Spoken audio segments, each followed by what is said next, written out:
बात करेंगे आज एक बड़े आरोप की, जिस पर बिहार की सियासत गर्मा गई। जेडीयू के मुख्य प्रवक्ता नीरज कुमार ने तेजस्वी यादव पर बड़ा आरोप लगाया। नीरज कुमार ने कहा कि तेजस्वी यादव बंद कमरे में कार्यकर्ता संवाद के बहाने टिकट के बदले रुपए वसूल रहे हैं। उन्होंने तेजस्वी यादव को चेतावनी भी दी कि अगर रुपए वसूली बंद नहीं की तो ईडी सीबीआई उन्हें तुरंत पकड़ भी लेगी। जेडीयू के इसी बयान पर बिहार की सियासत सुलग गई है। गलती से कोई दीजिएगा टिकट के बदले तो पकड़े जाइएगा। लड़ाई नहीं लड़ पाएंगे। सीबीआई ईओयू सक्रिय है। भरोसे ये राजनीतिक लड़ाई लड़ेंगे। जेडीयू के मुख्य प्रवक्ता नीरज कुमार के बयान से बिहार की सियासत सुलग गई है। बिहार का सियासी पारा हाई हो गया है। नीरज कुमार ने तेजस्वी यादव पर बड़ा आरोप लगाया है। नीरज कुमार ने आरोप लगाया कि तेजस्वी यादव बंद कमरे में कार्यकर्ता संवाद के बहाने टिकट के बदले रुपए वसूल रहे हैं। उन्होंने तेजस्वी यादव को चेतावनी दी कि अगर रुपए वसूली बंद नहीं की गई तो ईडी सीबीआई उन्हें तुरंत पकड़ लेगी। खुले मैदान में नहीं बल्कि बंद कमरे में मीटिंग ले रहे हैं। ऑनलाइन हो गया है। अगर जमीन गलती से कोई दीजिएगा टिकट के बदले तो पकड़े जाइएगा। सीबीआई ईडी ईओयू तीनों इकाइयां सक्रिय हैं। अगर पकड़े गए टिकट के बदले कोई लेन देन में तो वो मुस्कुराएंगे और आप गम में तब्दील होकर जेल की सलाखों में जाएंगे। नीरज कुमार के बयान के बाद विपक्ष के नेताओं ने पलटवार किया। आरजेडी और कांग्रेस का कहना है कि सत्ता पक्ष को हार का डर सता रहा है, इसलिए अब ईडी सीबीआई ही इनका सहारा है, तो बीजेपी ने बयान का समर्थन किया है।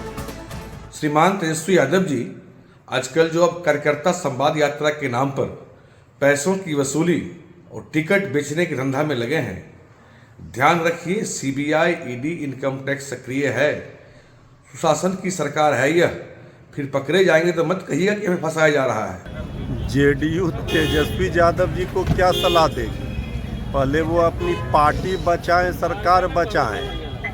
अब तो जो बिहार में गड़बड़ कर रहे हैं, अब जनता जो है सक्रिय है और जनता इनको सबक सिखाएगी। जैसे बिहार में टेंडरों का लेन देन में बड़े पैमाने पे गमन हो रहा है, उस पे जेडीयू प्रवक्ता को क्या बोलना है?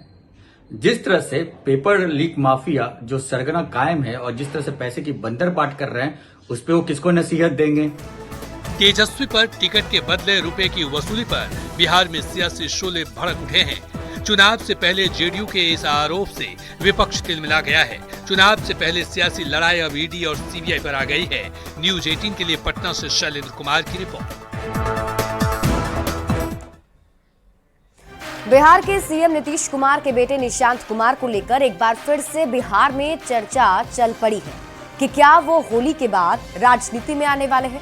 हालांकि सूत्र बताते हैं कि नीतीश कुमार के सक्रिय राजनीति में रहते इसकी संभावना कम है, क्योंकि नीतीश कुमार परिवारवाद के खिलाफ रहे हैं। दूसरी ओर निशांत खुद राजनीति में आने के पक्ष में नहीं है।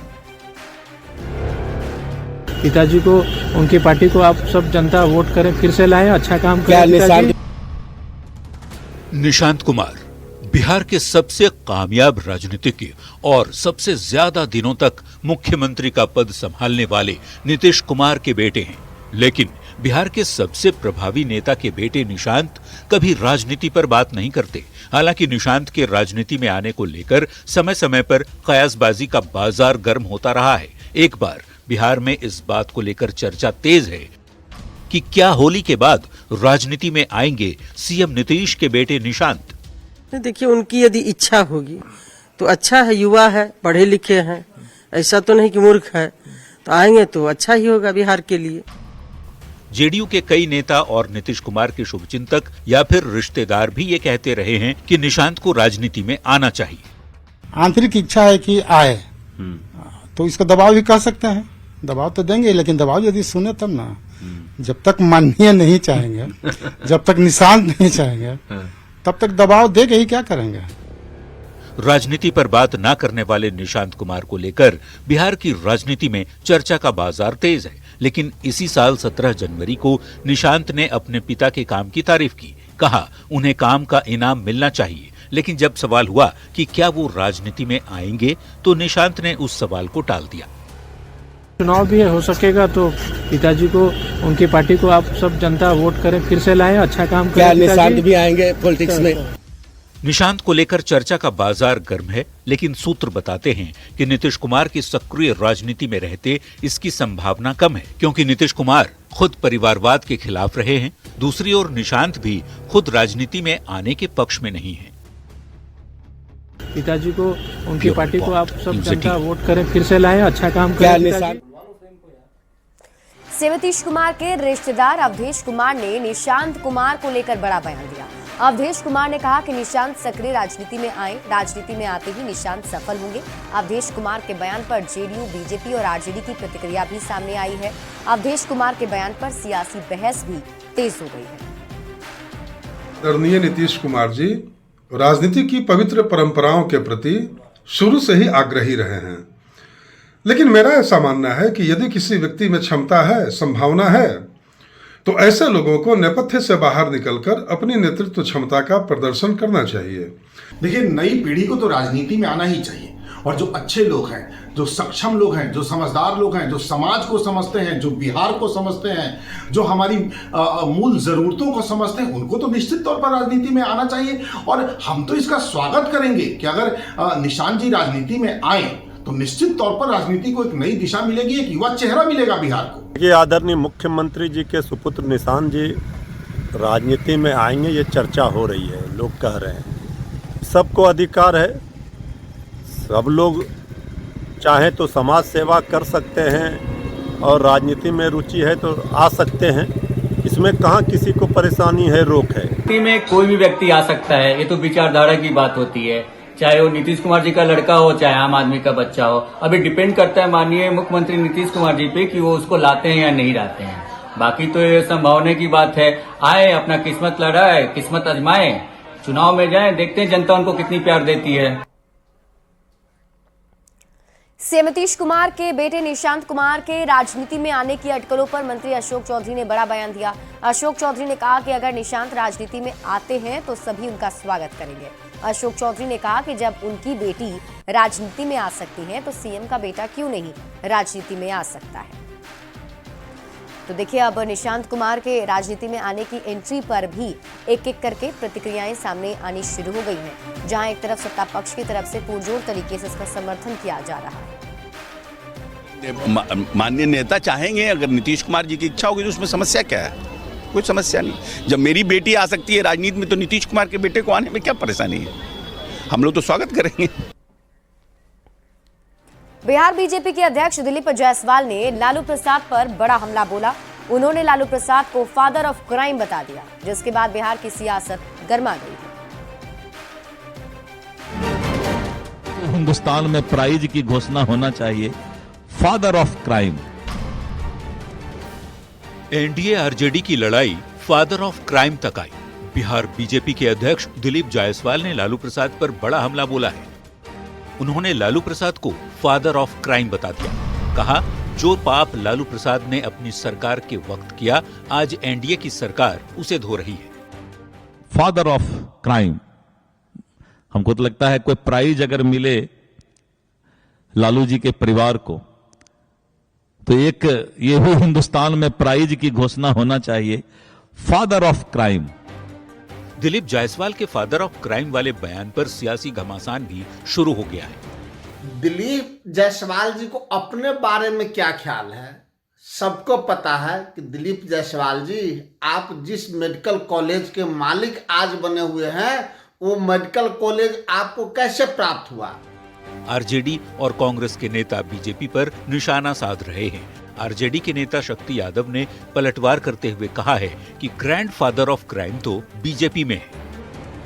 तो क्राइम तो नस नस में है, भाजपा की नफरत नस नस में है, बताने की जरूरत नहीं है। जैसे नोबेल पुरस्कार तो क्या पद्मश्री तक काफी लोगों को मिल जाएगा क्राइम के मामले में। तो दूसरी ओर एनडीए के नेता दिलीप जायसवाल के बयान का समर्थन कर रहे हैं। जेडीयू नेताओं का कहना है कि सच कड़वा होता है, पर हाईकोर्ट ने लालू प्रसाद और राबड़ी देवी के शासन को जंगल राज कहा था। सही शब्दों का प्रयोग दिलीप जायसवाल जी ने किया है। दरअसल कानून व्यवस्था के मुद्दे पर आरजेडी नेता तेजस्वी यादव नीतीश सरकार पर निशाना साधते रहे हैं, जिसका जवाब एनडीए नेता लालू प्रसाद और राबड़ी देवी के शासनकाल के हालात की याद दिलाते हुए देते रहे हैं। एक बार फिर दिलीप जायसवाल ने उसी बात का जिक्र किया है जिसने बिहार की राजनीति को बेहद गरमा दिया है। न्यूज़ 18 के लिए पटना से संजय कुमार, शैलेंद्र कुमार और दिल्ली से अमितेश सिंह के साथ ब्यूरो रिपोर्ट। और देखिए, सीएम नीतीश कुमार कल प्रगति यात्रा पर पूर्णिया आ रहे हैं। पूर्णिया को सीएम नीतीश कुमार करोड़ों की सौगात देंगे। सीएम नीतीश के दौरे की तैयारी पूरी हो गई है। लोग भी सीएम नीतीश कुमार का बेसब्री से इंतजार कर रहे हैं।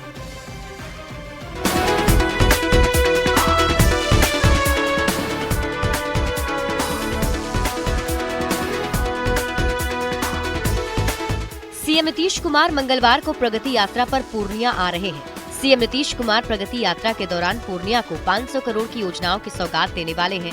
सीएम करोड़ों की योजनाओं का उद्घाटन और शिलान्यास करेंगे। सीएम नीतीश सबसे पहले मां कामाख्या स्थान पहुंचेंगे। कामाख्या मंदिर में पूजा अर्चना के बाद कई योजनाओं का तोहफा देंगे। सीएम यहां तालाब और पंचायत सरकार भवन के साथ ही मंदिर प्रांगण के अंदर बने विश्राम स्थल का उद्घाटन करेंगे। साथ ही खेल मैदान में बनाए गए नए ट्रैक का तोहफा भी देंगे। मुख्यमंत्री नीतीश कुमार अपने प्रगति यात्रा के दौरान पूर्णिया पहुंचेंगे और कामाख्या स्थान पे इस जगह पहुंचेंगे जहां पे कई योजनाओं का उद्घाटन और शिलान्यास करेंगे। हम आपको तस्वीर दिखा रहे हैं, पूरी तैयारी हो चुकी है। हम लगातार आपको तस्वीर दिखा रहे हैं। इसके अलावा जो विश्राम स्थल भी बनाया गया है, जहां पे अगर कोई यहाँ पे दर्शन करने आते हैं तो वहां पे उनके रुकने के लिए भी व्यवस्था की गई। इसके अलावा भी कई सारी तैयारियां हैं। यहाँ पर सर पोखर बना हुआ है, सरकारी पोखर है उधर, उसको वहाँ पर बनाया गया है। वहाँ पर सारे रोड बनाया गया है। विवाह भवन उधर बनाया गया है। सरकार का सारा स्टॉल यहाँ पर लगा हुआ है। ये मैया का मंदिर है। इधर यहाँ 25-30 दुकान बना हुआ है और यहाँ पर विश्रामालय बना हुआ है। यहाँ यात्री शेड बना हुआ है और ये जगह स्थली बना हुआ है। यहाँ और मंदिर है और उधर फील्ड मैदान पर भी खेल मैदान बना हुआ है और दौड़ने के लिए ट्रैक बना हुआ है। सीएम नीतीश की प्रगति यात्रा को लेकर मंत्री लेसी सिंह बेहद उत्साहित हैं। लेसी सिंह ने बताया कि सीएम पूर्णिया को बड़ी सौगात देने वाले हैं और माननीय मुख्यमंत्री जी का पदार्पण मात्र से ही प्रगति दिखने लगेगा और माननीय मुख्यमंत्री जी आ रहे हैं। हम सब लोग बेसब्री से पूर्णियावासी इंतजार कर रहे हैं। सभी लोग स्वागत में लगे हुए हैं, तैयारी में लगे हुए हैं और माननीय मुख्यमंत्री जी आएंगे तो काफी सौगात देंगे पूर्णियावासी को। सीएम धमदाहा में 200 करोड़ की लागत से कई योजनाओं का उद्घाटन और शिलान्यास करेंगे। सीएम के आगमन को लेकर सुरक्षा व्यवस्था सख्त है। पूर्णिया को सीएम नीतीश कुमार के आने का बेसब्री से इंतजार है। न्यूज़ 18 के लिए पूर्णिया से आनंद अमृतराज और कुमार प्रवीण की रिपोर्ट। बढ़ते आगे, डिप्टी सीएम सम्राट चौधरी ने बताया है कि केंद्र सरकार ने बिहार को विशेष सहायता के तौर पर 2700 करोड़ रुपए उपलब्ध कराए हैं और पहले बिहार को 5000 करोड़ रुपए मिला था। सम्राट चौधरी ने इसके लिए पीएम मोदी का धन्यवाद भी दिया। साथ ही जेडीयू की तरफ से बिहार में यूसीसी के विरोध पर उन्होंने कहा कि ये राज्य का मामला है, सीएम नीतीश कुमार इस पर फैसला लेंगे। 2700 से अधिक करोड़ रुपया हमें उपलब्ध कराया गया है, ये विशेष सहायता के तौर पर, और ये बढ़ता ही जा रहा है। पहले हमें 5000 करोड़ रुपया मिला था, फिर और 7,500 करोड़ रुपया, 2700 करोड़ रुपया मिला, फिर अभी और 2700 करोड़ रुपया देने का निर्णय भारत सरकार ने लिया। मैं धन्यवाद देना चाहता हूं देश के यशस्वी प्रधानमंत्री जी को। आपके सहयोगी विरोध कर रहे हैं? नहीं, जनता दल यूनाइटेड का स्पष्ट मानना है, जो उनके प्रवक्ता ने कहा है कि वो उनके राज्य का मामला, ये राज्य का सब्जेक्ट है। आदरणीय नीतीश कुमार जी जो फैसला करेंगे वो तय होगा बिहार में। और इसी बीच आपको पटना से बड़ी खबर बता दें, आईएएस संजीव हंस और गुलाब यादव से जुड़े मामले में ईडी ने बड़ी कार्रवाई की है। मनी लॉन्ड्रिंग और भ्रष्टाचार के मामले में बड़ी कार्रवाई हुई। 2 और लोग को ईडी ने गिरफ्तार किया है। उत्तम कुमार डागा और पवन धुत को गिरफ्तार किया गया। ये दोनों पुष्पराज बजाज के रिश्तेदार हैं। कोलकाता का रहने वाला पुष्पराज बजाज पहले से ही जेल में बंद है। और आपको बता दें कि ईडी से मिली जानकारी, पुष्पराज बजाज ने संजीव हंस और उससे जुड़े लोगों की काली कमाई को ठिकाना लगाने के साथ ही कई कंपनियों के साथ दलाली करने में भी अहम भूमिका निभाई थी।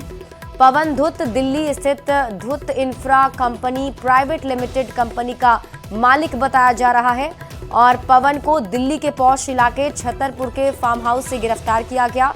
उत्तम Daga mining and engineering company का मालिक है। उत्तम कोलकाता में सीए का काम भी करता है।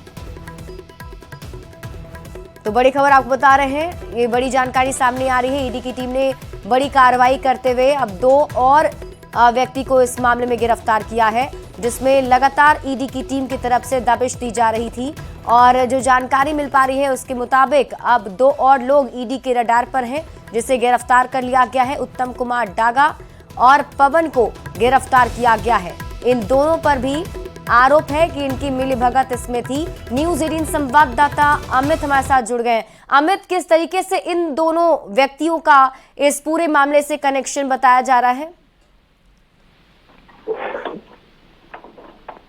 देखिए, ये दोनों जो है वो के जो पुष्पराज बजाज उनके रिश्तेदार हैं और इसमें एक जो है कोलकाता के रहने वाले हैं और दूसरे दिल्ली के। ये दोनों भी जो है जो अवैध काले कमाई थी उसको सफेद करने में लगातार भूमिका इनकी रही है और इसमें जो उत्तम कुमार डागा है ये बतौर सीए जो है वो एक कंपनी भी चलाते हैं। चार्टर्ड अकाउंटेंट के तौर पे जो आइए संजीव हंस की काली कमाई थी उसको सफेद करने का काम भी ये कर रहे थे और काफी दिनों से इनकी तलाश जो है वो ईडी को थी और इस बात की पुख्ता जानकारी जब पुष्पराज बजाज को गिरफ्तार किया था ईडी की टीम ने और उनसे जो पूछताछ की थी, उनके यहाँ जब छापेमारी हुई थी तो उनके ठिकानों पर से जो दस्तावेज मिले थे उसी में उत्तम कुमार डागा और पवन धुत का जो जानकारी है वो ईडी के हाथ लगी थी। तभी से ईडी की टीम जो है वो इन दोनों की गिरफ्तारी के लिए जगह जगह जो है वो छापेमारी भी की, लेकिन फिलहाल ये बचते रहे और अब आज जाकर के इन दोनों को गिरफ्तार कर लिया गया है। पवन धुत को जो है वो दिल्ली से गिरफ्तार किया गया है और उत्तम कुमार डागा को कोलकाता से गिरफ्तार किया गया है। दोनों को गिरफ्तार करके ईडी की जो टीम है वो पटना पीएमएलए कोर्ट लेकर के आई और यहाँ लाने के बाद कोर्ट के समक्ष प्रस्तुत किया गया। दोनों को ट्रांजिट रिमांड पे लाया गया था। ठीक है अमित, आप इस खबर पर नजर बनाए रखिए। शुक्रिया इस अपडेट के लिए। और बड़ी खबर आपको पटना से बताते हैं, जहां बीआईटी मेसरा में एक छात्र का शव बरामद किया गया है। बीसीए फर्स्ट ईयर के छात्र रोनित कुमार का शव हॉस्टल के कमरे से मिला है। कमरा अंदर से बंद था, ऐसे में खुदकुशी की आशंका जताई जा रही है। पुलिस के साथ एफएसएल की टीम ने भी जांच की है। परिजन और छात्रों से भी पुलिस ने पूछताछ शुरू कर दी है। रोनित कुमार पटना जिले का निवासी था और कॉलेज दूर होने के कारण हॉस्टल में रहकर ही पढ़ाई करता था। बताया जा रहा है कि रोनित कुछ दिनों से डिप्रेशन में था। घटना के बाद से बीआईटी के छात्रों और स्टाफ में शोक का माहौल है। पुलिस फिलहाल मामले की हर पहलू से जांच कर रही है। में थानाध्यक्ष को सूचना प्राप्त हुई कि बीआईटी मेसरा में एक लड़के ने सुसाइड कर लिया है। उक्त जो बच्चा था वो बीआईटी मेसरा में बीसीए का छात्र है। एफएसएल टीम को बुलाया गया है तथा जो बॉडी है उसको पोस्टमार्टम के लिए भिजवा दिया गया है। पटना सिटी के जेपी गंगा पथ मरीन ड्राइव पर कुरियर कंपनी के पिकअप वैन में आग लग गई और देखते ही देखते पूरा पिकअप वैन जलकर खाक हो गया। ड्राइवर और खलासी ने कूदकर अपनी जान बचाई। फायर ब्रिगेड की टीम ने कड़ी मशक्कत के बाद आग पर काबू पाया है। शॉर्ट सर्किट की वजह से पिकअप वैन में आग लगने की आशंका जताई जा रही है।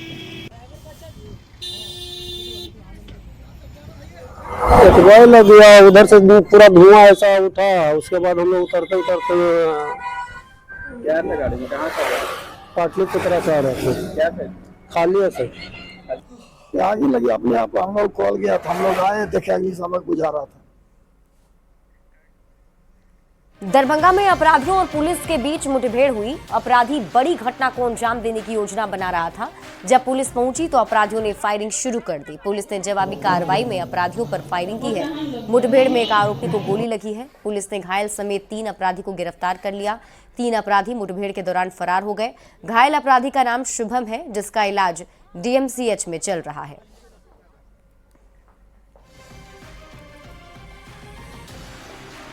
और फिलहाल इस बुलेटिन में अभी के लिए बस इतना ही। आप देखते रहिए न्यूज़ 18।